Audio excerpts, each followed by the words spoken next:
And here is my take for the week entitled, Leave EFCC Alone. At a time when corrosive corruption is tearing away the fabric of our society, we can see how 16 state governments and some lawyers are mounting an assault on the existence of the EFCC. Now, thankfully, there are 20 more states and the FCT who have stayed out of this needless legal drama.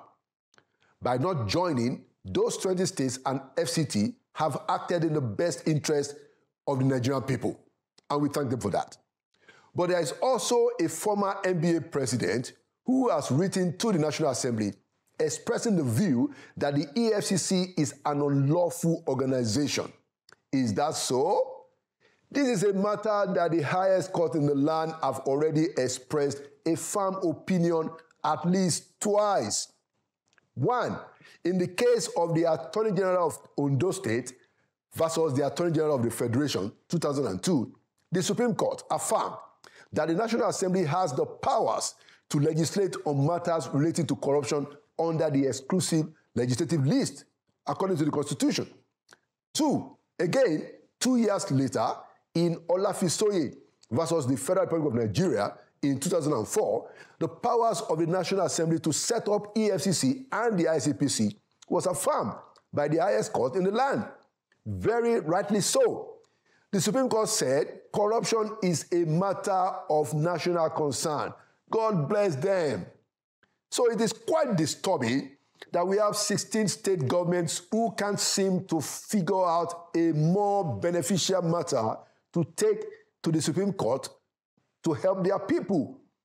They did not go to the apex court over a directly beneficial matter to their people, such as how states can receive UBEC resources freely so that they can improve the quality of education of the people. They didn't do that. Now, we know that UBEC is the Universal Basic Education Commission, a federal agency that gets 2% of the Consolidated Revenue Fund to help improve education in Nigeria.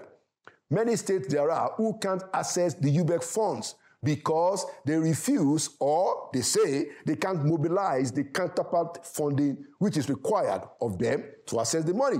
And that's about 3.5 billion naira average per state statistically.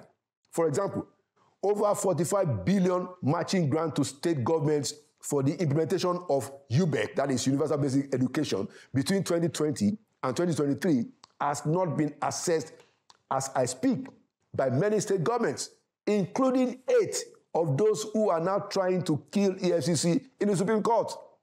Only 16 states are assessing the UBEC fund as at June this year.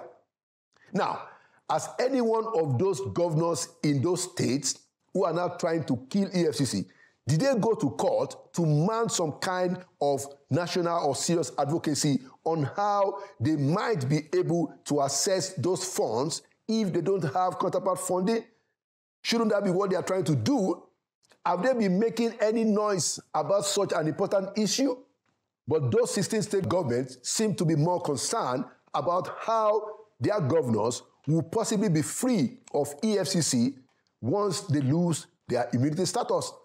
Is that the compelling reason for the 15 other governors to join Kogi in this truly anti-people case? In many of the states across the country, students lie on their bellies to study. Some lie on their backs in classrooms. No good buildings. Where you have buildings, they are old, they are dilapidated structures all over this country. Public education is essentially destroyed in many states. And we know that primary and secondary education are on the concurrent list, therefore, responsibilities of state governments. The same is true of health, where you have clinics in the states without drugs and equipment, hospital buildings without doctors. People in the state can't afford a decent health care, but the states are more concerned with killing the EFCC. EFCC is the agency, one of them, at least in this country, that promotes transparency and accountability because they put the fear of God in the hearts of many elected and appointed government officials. And that's a good thing. We have all seen the drama of the absurd that the immediate past governor of Kogi is directing in this country. all because he doesn't want to account for his 8-year stewardship. So, what about the other governors of the other states? Are they also afraid?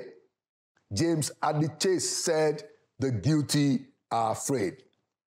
In a swift response to the former NBA governor, a notable lawyer and former chairman of the House of Representatives Committee on Anti-Corruption Agencies, Mr. Kayode Oladele, said, with due respect, Mr. Agbakoba's position is more of legal sophistry than legal substance. And we must thank God for such a clear-headed response from another lawyer.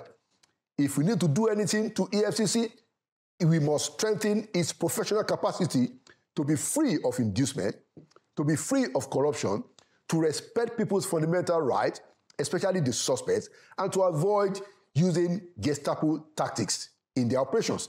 This attempt to kill EFCC with this legal case must fail. We should not allow it. Leave EFCC alone. The fight against corruption in Nigeria is an existential war.